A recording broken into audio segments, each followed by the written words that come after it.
Hey everybody, what do you know? Hey, Mr. Steven! Hey, Mr. Steven!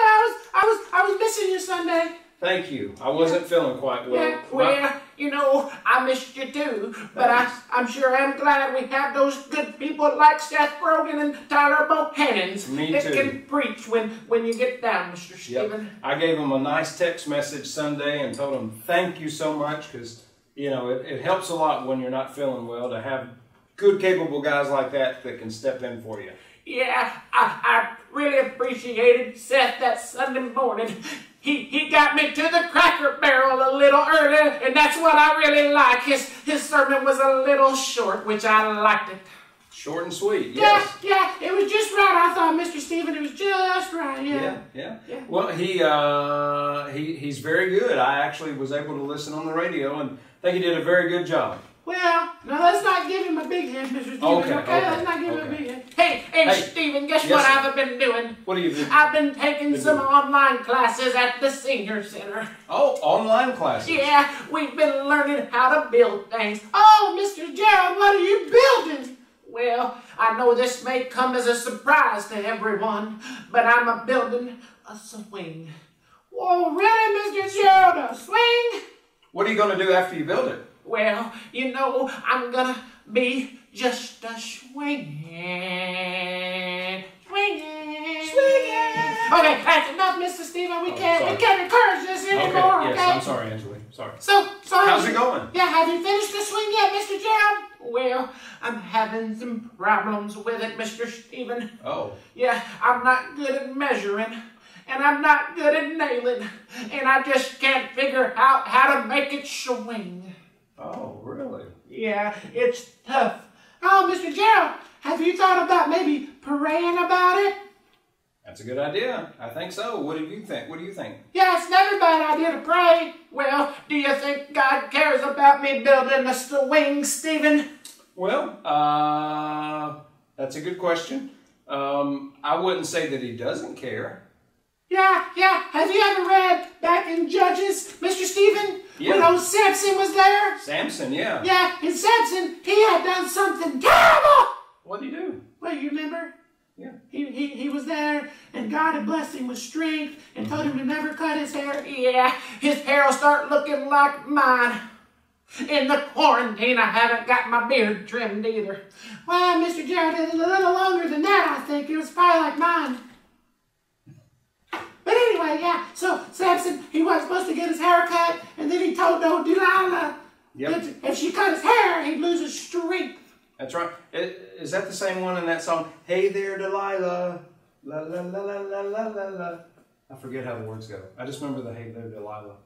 Well, why don't you just leave the singing to me, Mr. Steven? Fair enough. Yeah. So yeah, in that story, so Samson had his hair shaved. Do you know why he had such long hair to begin with? No, I don't, Mr. Steven. Why? It's because he was born and he was under what's called the Nazarite vow. The Nazarite vow? What's that? In the book of Numbers, there's a way that certain Israelites could dedicate themselves to God, and the name of that way of dedication was called the Nazarite vow. And it could last your whole life or just a brief period. And so during the Nazarite vow, you never cut your hair. You weren't supposed to drink wine. You weren't supposed to go near dead bodies. And there are a few other rules to do with that. And so it wasn't that Samson had all his strength because of his long hair, but it was because his long hair symbolized his vow to God, the Nazarite vow. And the angel of the Lord that visited Samson's mom and dad before he was born said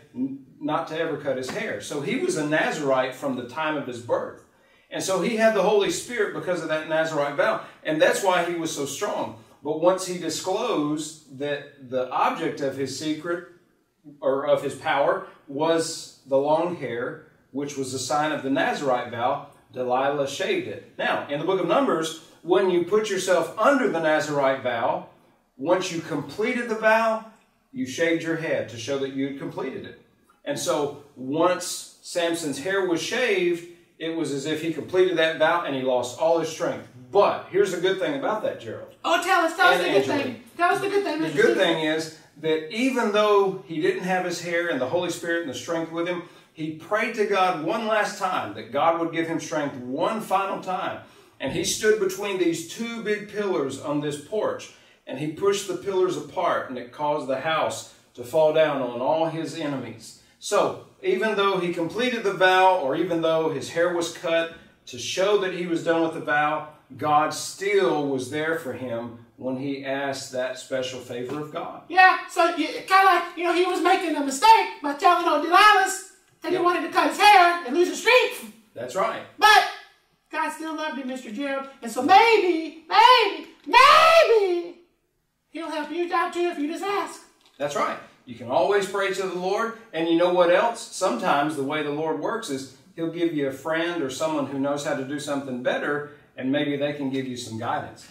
Well, Mr. Stephen, do you know anybody here at the church that might help me build a swing? I tell you who I think's a perfect guy to help you. Who's that? Mr. Kenneth Cleaver. Oh, I know Kenneth pretty good. Yep. He's a good old man. Do you know what? He built this church. Are you being serious, Mr. Stephen? I'm being serious. That guy that sits on the third row from the front every Sunday morning, he built the church! He built the church. Are you serious? Yeah. Wow. Isn't that cool? That's pretty cool. So he must be pretty old because the church is pretty old. No comment. You better watch what you say, Stephen. Yes, I want to keep my job. That's right. So you get with Mr. Kenneth and you pray to the Lord, and maybe you'll be able to figure out how to build that swing just perfect so you can swing on it. Hey, Mr. Stephen. Yes, ma'am. Feel my muscles. I'm just like Samson.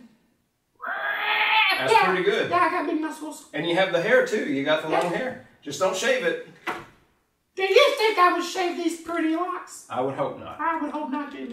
Well, Mr. Stephen, I'm going to go call old Kenneth and see if he'll help me build a swing. All right. That way we can be just a swinging. Oh, Mr. Gerald, stop it!